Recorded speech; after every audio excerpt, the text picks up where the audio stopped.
কিচেনে আপনাদের সকলকে স্বাগত। আজকে বানাচ্ছি চিকেন পকোড়া। এই মাংসটার মধ্যে আমি পেঁয়াজ, আদা, রসুন, হলুদ, লবণ সব কিছু দিয়ে 1 ঘন্টা মেখে রেখেছিলাম। এর মধ্যে দেবো এবার পরিমাণ মতন কর্নফ্লাওয়ার। এবার এটা ভালো করে মেখে নেব।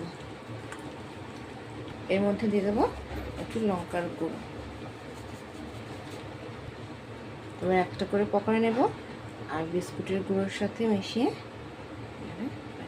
এবার একটা করে পকোড়া নেব, চালের গুঁড়োর মধ্যে এভাবে মাখিয়ে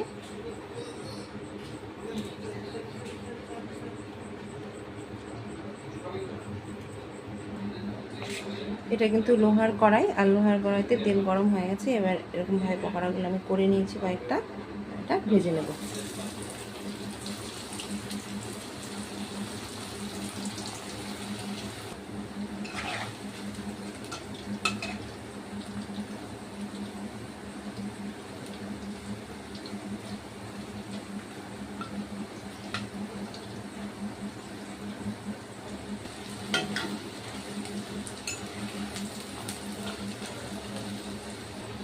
এগুলো হয়ে গেছে, এগুলো আমি এবার নামিয়ে নেব।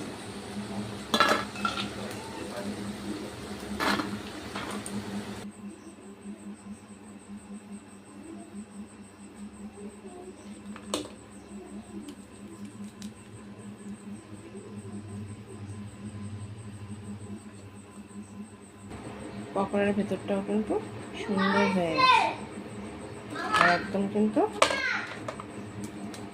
সুন্দর মুচমুচে হয়েছে।